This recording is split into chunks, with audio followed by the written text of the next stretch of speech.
Hey everybody, it's Tara Green here, and what I'm going to do is I'm going to combine, this is the new moon in Taurus from May 19th, 2023, and I'm also going to use this and let your imagination go a bit forward to tomorrow or today, May the 20th, when Mars enters Leo at 11:31 a.m. because it's virtually the same configuration here. So what you're seeing there, this big square there, that's called a big fixed grand cross, and that's what's in effect in the sky. Now, I'm going to go back to the new moon in Taurus. Now, I haven't been feeling well, and that's why I didn't put this out so far. You can hear my voice is a little choppy.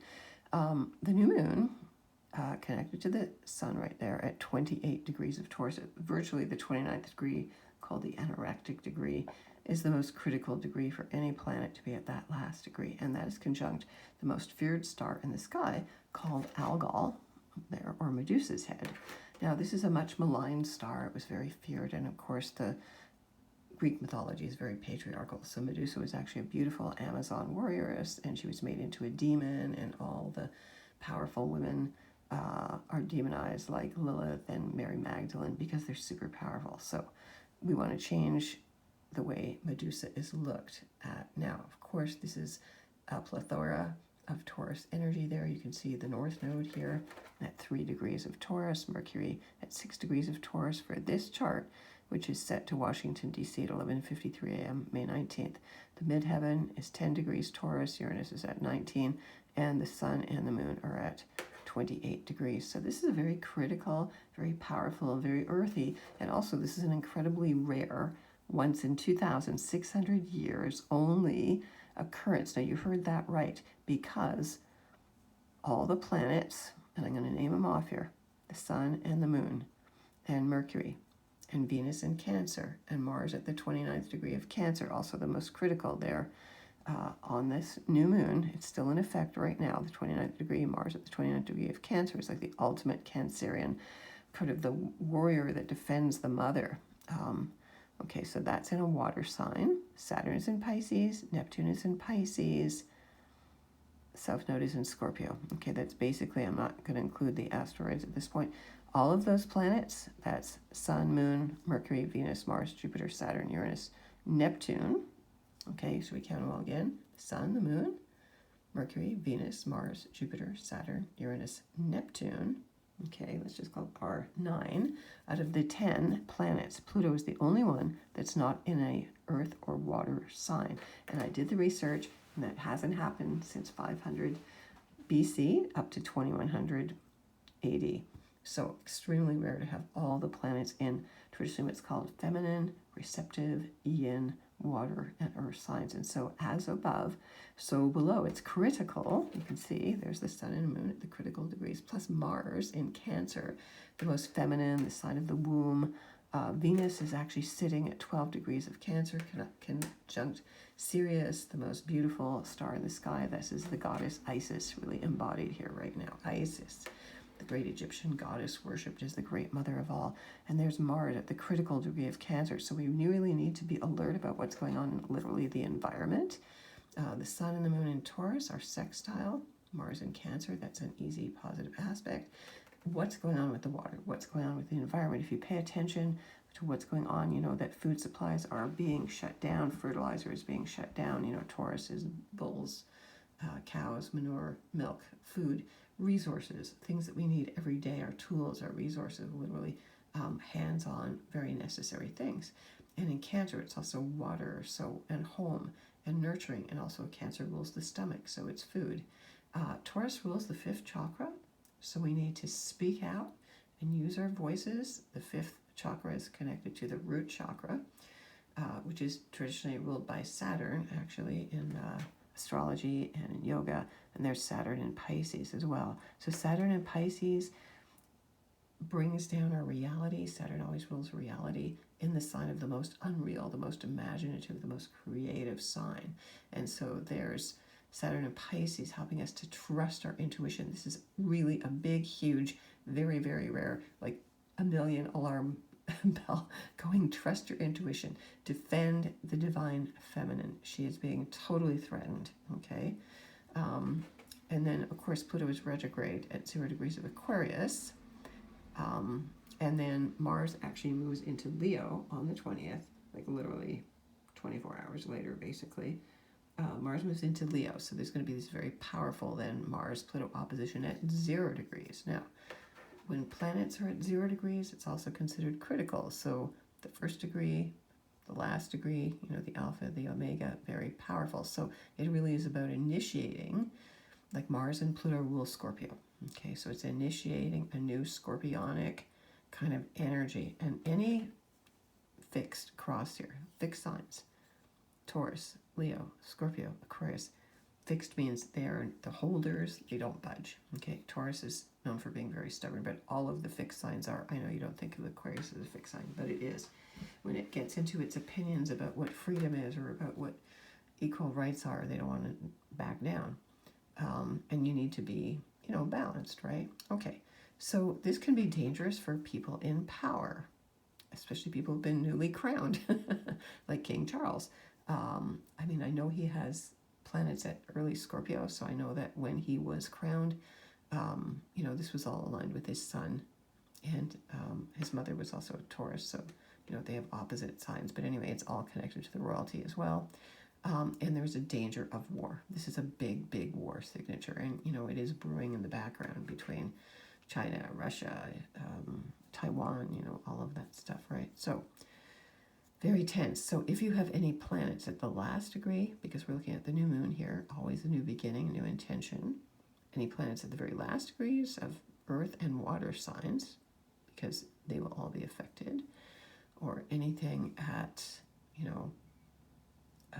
29 degrees of Scorpio, right? 29 Capricorn, of course, Pluto's moving back into Capricorn. You will feel this intensity, all the fixed signs, okay? 29 Scorpio, like I said, 29 Cap, 29 Cancer, okay? So you will feel this tension really very much personally. Jupiter is at 0 degrees of Taurus as well. How did I miss Jupiter there? Sorry, Jupiter's at 0 degrees of Taurus, connected to the North Node. So Jupiter conjuncting the North Node, which I believe happens on June the 1st, is really all about us following our highest spiritual goals, okay? So I'm going to recount those planets again. The Sun, the Moon, I counted Jupiter, Sun, Moon, Mercury, Venus, Mars, Jupiter, Saturn, Uranus, Neptune, right, all in water and feminine signs. So it is not a time, coincidentally, it's not a time to move forward. It's a time to shore things up, to be receptive, to feel with your body. This is Taurus energy, feeling with our bodies, using our bodies for the next year. Well, Jupiter's in Taurus from May 16th, 23 to May 24th, 24, okay? So there will be tension, so be careful. Mars opposite Pluto is a big trigger signal, big egos, Mars and Leo. Be careful not to set people off. Be careful of road rage, of course, guns, violence, all of that is set to go off. The South Node being squared here in Scorpio, it's very similar to that last Scorpio eclipse, so it's really all about letting go. You want to hear the big cosmic flush for a lot of toxic things that have been going on, and that's going on everywhere. It can be also a big danger of a big financial collapse because Taurus rules the bull market, and so all things that are tangible, real estate, things that are real, blue chip, art, land, those are things you want to hold on to. And then Scorpio is about, things dying, death and resurrection. That is what really this is all about. And a big ego battle is about who's right and who's in control or not. Now, ultimately, nobody is in control of anything, to tell you the truth. Now, other things going on here. Neptune in Pisces at 27 degrees is also trining Mars. So there's a beautiful psychic energy to tap into here on the new moon. Even when Mars rolls into Leo, it's still in that aspect, even if it moves into a different element. So you want to tap into your dreams. Now, I know I had a really powerful dream the other night, kind of a lucid and very much a kind of a liquid time thing. Time is moving very slow and HD, so pay attention to your dreams. Use your imagination, but also be careful of where you feel you're being gaslit and where there's fake news and more illusion, delusion, and debt. So be very careful about debt, because I know how expensive things are these days. The cost of living seems incredible. I was just thinking, is it ever going to go down again? Is it ever going to be reasonable again? So Taurus rules gardening, so you can at least plant. This is the most fertile new moon. plant abundance. A new moon's energy lasts well. The moon is in the same sign in Taurus. Now, it did enter Gemini 2:48 p.m.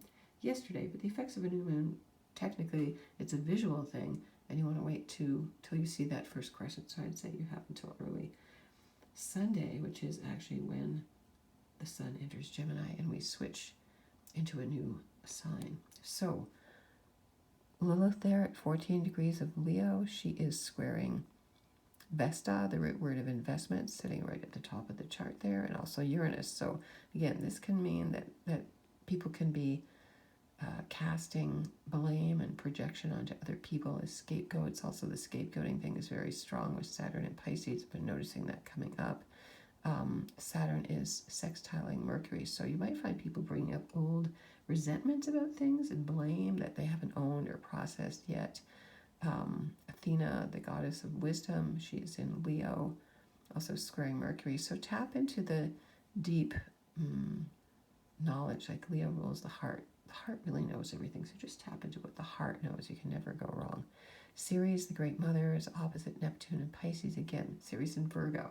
This is about paying attention to your resources, your budgets, not going into debt, being realistic. And Saturn in Pisces is also about being realistic and being mature and taking responsibility for what you've created in your life, okay? And with Saturn in Pisces as well, Saturn trining Venus in Cancer and also the South Node, it's a bit of a wide trine, but it's there, especially between Saturn and Venus. It's a time to really be nurturing yourself, eating really well, home, so not venturing out of your safety zone, I would say. And Venus in Cancer is all about beautifying your home, doing some home redecoration. Of course, Jupiter in Taurus is all about that. So making your home as beautiful as you can. And yes, definitely grow a garden. If you live in a condo or you don't have any room, you can grow a window box. Things like that. Nurture the earth, nurture yourself, nurture your body, get a massage. Appreciate being in the 3D world, appreciating being in this beautiful Garden of Eden. So I want to wish you all the best, and if you'd like to have a special reading about what Jupiter in Taurus is bringing for your sign, I do have a special on now, a half hour for $88. So if you want to get in touch with me, I'm at taratarot.com. Sending you many blessings on the new moon, and do be careful on the 20th. It's also a long weekend here in Canada. I believe it's also a long weekend in the US. Be very careful, be mindful of using anything dangerous. Mars rules explosive things, even barbecues, whatever, anything like that, and especially guns in the US. Lock them all up, I would say. And, listen to your heart. Mars in Leo is about owning that you're the king or queen of the day. Mars in Leo is about a new power, a new leadership, really trusting your gut instincts, really moving forward. And, Pluto is very much about empowerment. If you are on your soul's path, then Pluto will bring you wealth and riches. So don't be afraid of that, and let go of any old toxic shit. Like I said, this is the time to let go on a new moon and to create powerful, new, practical, and physical new intentions of wealth and abundance and health and beauty and romance and stopping to smell the roses. So sending you all the best blessings. You can find me at taratarot.com.